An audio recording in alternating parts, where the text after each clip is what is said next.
Urgent, le secteur avicole africain en pleine crise. Les éleveurs de poulets au bord de la faillite.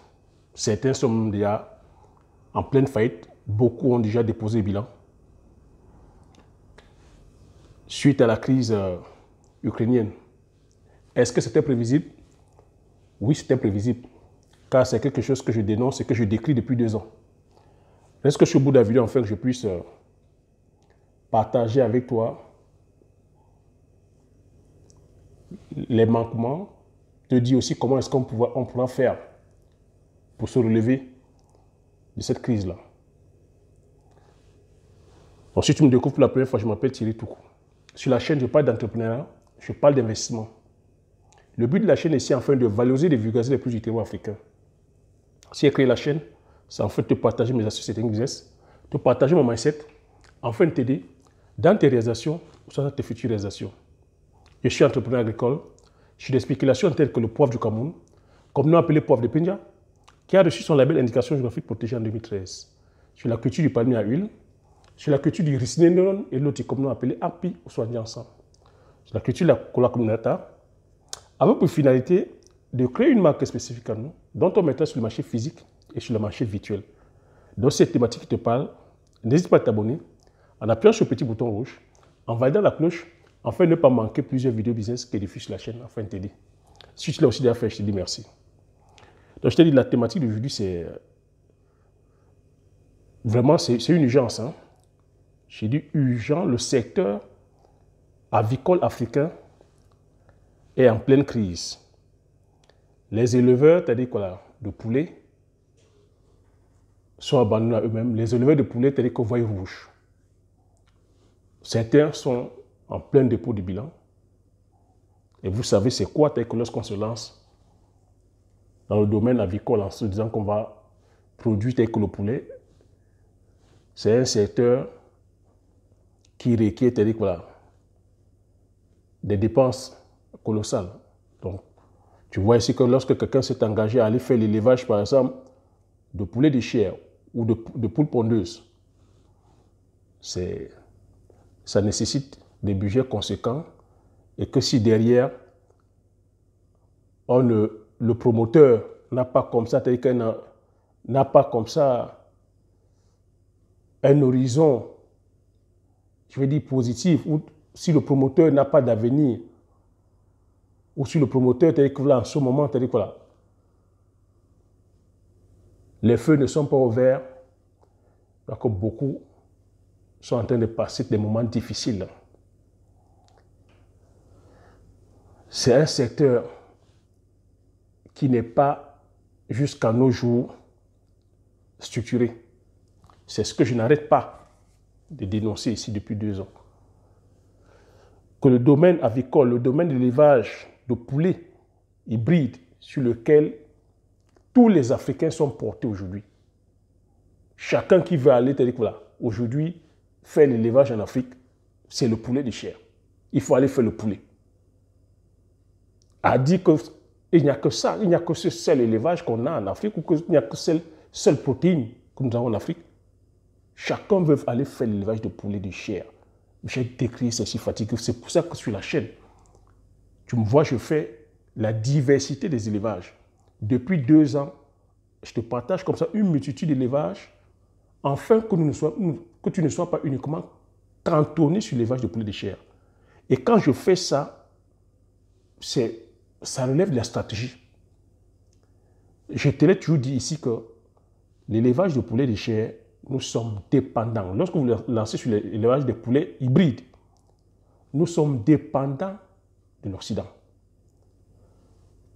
Tout ce qui fait tout ce qui est partie prenante sur l'élevage de poulets de chair ou l'élevage de poules pondeuses vient de l'Occident. J'ai toujours répété ici que c'est un élevage sur lequel on joue sur le fil. Il suffit juste qu'il y ait un petit couac au niveau de l'Occident, on meurt dans le film. Et c'est ce qui est en train de se produire aujourd'hui.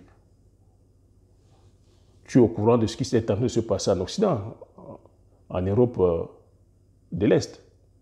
Le conflit entre l'Ukraine et la Russie, c'est ça qui est venu aujourd'hui lever le voile sur cette filière, la filière que nous avons en Afrique, cette filière qui n'est pas structurée, où chacun va comme ça, c'est-à-dire que se lancer, se débrouiller.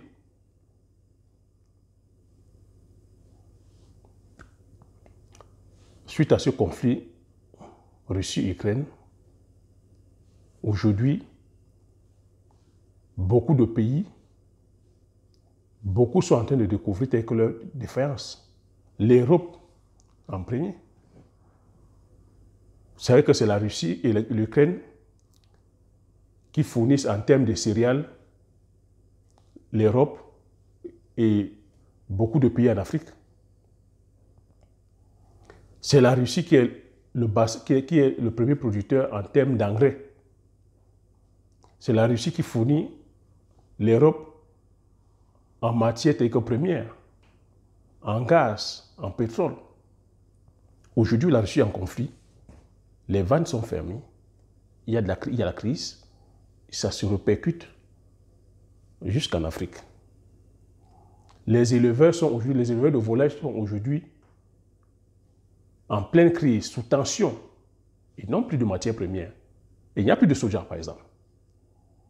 Les éleveurs de soja, de poulet, il n'y a pas de soja. Et si tu n'as pas de soja, qu'est-ce que tu vas faire?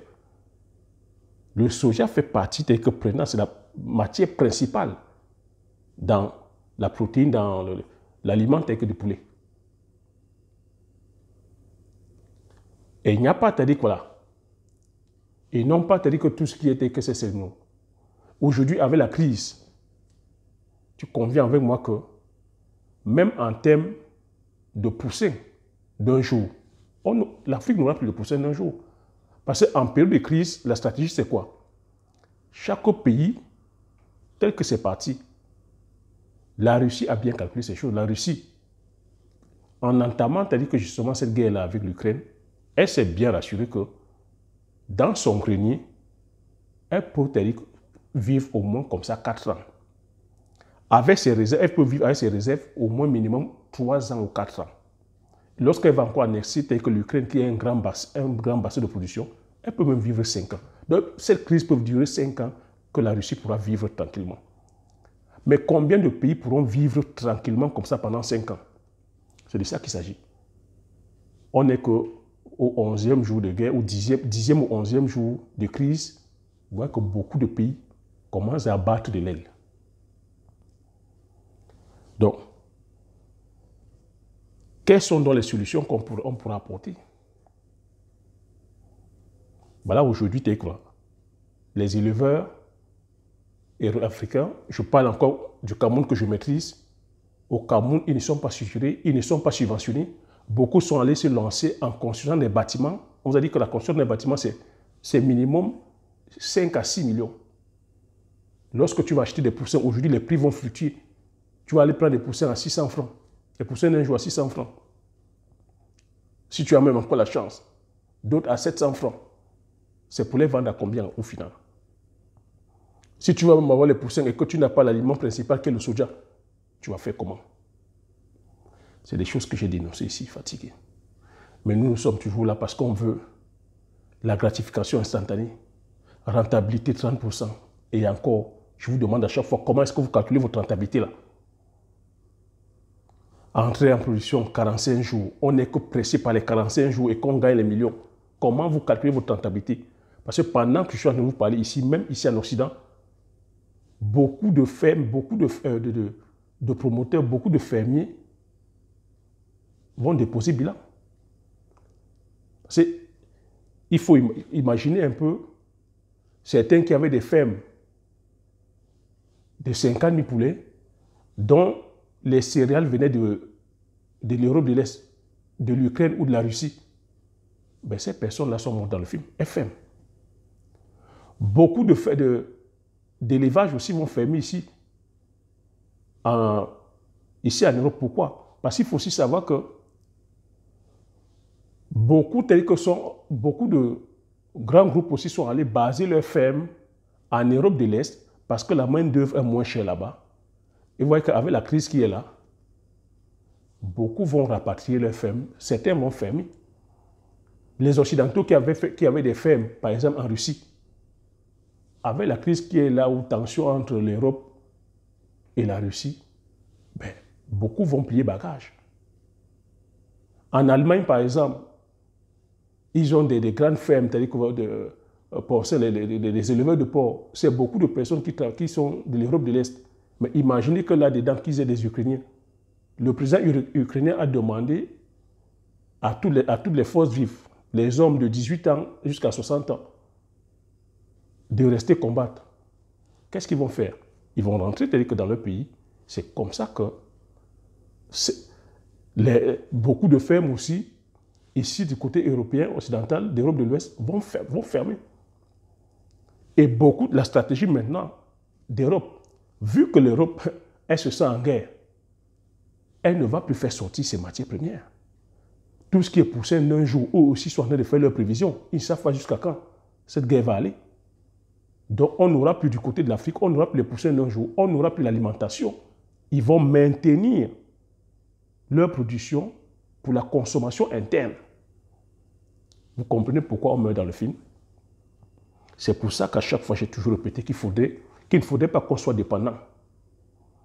Parce que maintenant, à combien est-ce qu'on pourra avoir les poussins d'un jour? Et les personnes qui auront les poussins d'un jour ne seront pas les petits éleveurs qui font 2000 poulets ou qui font 3000 poulets et qui font même 5000 poulets. C'est des personnes qui sont à faire 20 000, 10 000, c'est des milliardaires. Je vous ai fait la remarque la dernière fois qu'il y a la firme Brassicole qui est venue ouvrir une filiale d'élevage de poulets de chair, qui a commencé d'abord par installer les plantations, qui a coopté, c'est-à-dire que les petits producteurs de maïs, qui est venu qui a aussi implanté une provenderie. Ce n'est pas en train de vous dire quelque chose? Et je vous ai dit que cette firme-là, lorsqu'elle va s'installer, elle viendra écraser, c'est-à-dire que tous les petits éleveurs, quand il dit petits éleveurs, c'est les personnes qui sont là à élever les 5000 poulets. Hein. 5000 poulets, 2000 poulets, 1000 poulets, on va les écraser tous. C'est de venir écraser toutes les personnes qui ont les provenderies. Parce que ces personnes, les provendiers n'ont pas de champ de maïs, ils n'ont pas de champ de soja. Ils dépendent des petits producteurs. La firme Brassicole, il faut comprendre que le propriétaire, il fait partie des premières fortunes d'Europe. Donc, en temps de crise comme ça, c'est là où les personnes gagnent. Donc, s'il y aura un gagnant ou s'il y a un gagnant dans cette affaire, c'est cette firme-là. Vous connaissez qui est le propriétaire, c'est M. Pierre Castel. Et vous savez que là, en période de crise, mon ami, c'est là où beaucoup vont gagner. Et qui aura maintenant le privilège, s'il faille peut-être faire maintenant entrer les poussins d'un jour, c'est lui. Parce qu'en ce moment, c'est les relations qui vont jouer. Lui, il a le bras long. Il pourra venir s'approvisionner des poussins d'un jour, ici en France, ici en Occident, que beaucoup de promoteurs africains ne pourront pas. Et c'est comme ça qu'il viendra avoir le monopole sur le marché et damer le pion à tous les petits producteurs. Là, c'est un exemple concret du Cameroun, au Cameroun. Donc, face à ça, comment est-ce qu'on peut réagir? Parce que nous, à chaque fois, nous sommes tous dans la réaction. À chaque fois, on ne tire pas les leçons. On ne tire pas les leçons des choses qui nous arrivent. Nous sommes en train de vivre cette crise. Elle va passer. Elle va entraîner avec elle des drames. Quand je dis ici des drames sur le plan financier, hein, des drames ici même humains, parce que beaucoup ont dû prendre des crédits pour pouvoir monter leur business. Aujourd'hui, le business est en train de connaître des moments difficiles. Il faut rembourser les crédits. Mais beaucoup, ne sortiront pas de cette crise-là indemnes. Mais quelle est la leçon qu'on va tirer? On ne va tirer aucune leçon. Le vent va souffler et on reviendra encore faire pareil. Alors qu'ici en Occident, ils font le bilan, ils tirent les enseignements et ils s'adaptent. Donc j'ai envie de dire ici que les crises, il y en aura. Mais les personnes qui vont survivre à la crise ou aux différentes crises, c'est les personnes qui auront la capacité de s'adapter. C'est un célèbre savant qui a dit, les espèces qui survivent aux différents changements de temps ou aux différentes crises, ce ne sont pas les espèces les plus intelligentes, ce ne sont pas les espèces les plus fortes, mais ce sont les espèces qui ont su s'adapter. Il va falloir que nous, Africains, qu'on sache s'adapter selon les temps, selon les crises. Il ne faut pas qu'on soit toujours là à subir, qu'il ne faut pas toujours qu'on soit là à réagir. Il faut qu'on s'adapte. Et s'adapter aujourd'hui, ça veut dire, j'ai continué à répéter, c'est de changer notre mode de consommation. Qui nous a dit que c'est le poulet qu'il fallait qu'on mange? Moi, un pays comme le Cameroun, nous sommes riches en diversité de cultures. Diversité, c'est-à-dire que de protéines animales. Diversité en termes de légumes. Diversité en termes de végétaux. Mais pourquoi est-ce qu'on veut aller amener la population à se cantonner sur le poulet? Donc, il va falloir qu'on s'adapte. Et s'il faut faire le poulet, il va falloir aussi aujourd'hui que nos généticiens, que nos spécialistes, nos scientifiques se mettent au travail, qu'ils arrivent à nous... On a des poulets locaux qui sont là. Si le problème, c'est au niveau de la ponte, que ça ne pompe pas assez, mais qu'on essaie de voir comment est-ce qu'on peut faire en sorte qu'il y ait un rendement sur la ponte.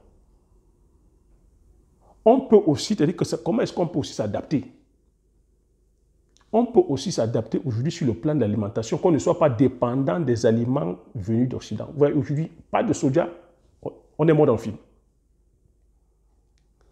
Qui nous a dit que c'est écrit où que les poulets ou les poules ne peuvent que manger du soja, ne peuvent que manger, c'est-à-dire que du blé, ne peuvent que manger, c'est-à-dire que l'orge, ne peuvent que manger, c'est-à-dire que le maïs. C'est écrit où? Ce n'est écrit nulle part. Ils ont fait avec leurs produits du terroir, mais aujourd'hui, nous, on entre là-dedans comme ça, corps et âme, sans réflexion. On va épouser leur mode de fonctionnement en produisant, en achetant leurs produits, en enrichissant leurs producteurs. Donc, il est temps aujourd'hui que nos spécialistes, que je dis les généticiens, les zootechniciens, les ingénieurs, les ingénieurs, c'est-à-dire que voilà, les techniciens en élevage, les techniciens supérieurs en élevage, les ingénieurs, c'est-à-dire qu'en reproduction, il est temps que vous mettez ensemble afin de pouvoir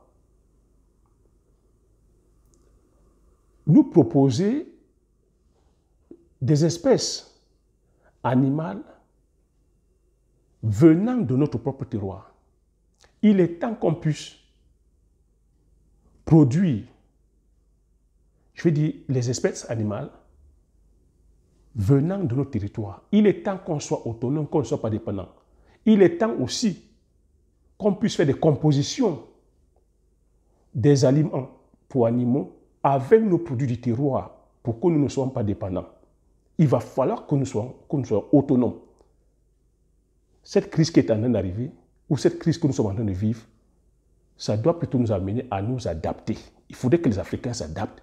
Il faudrait que les Africains se mettent cette fois-ci à réfléchir par eux-mêmes. Il faudrait qu'on soit autonome sur le plan de la production de nos végétaux et la production de nos animaux. Cette crise, je ne sais pas comment certains éleveurs sortiront de là, mais moi, c'est une sonnette d'alarme que je tire depuis 2 ans. Je dis, on ne doit pas être dépendant.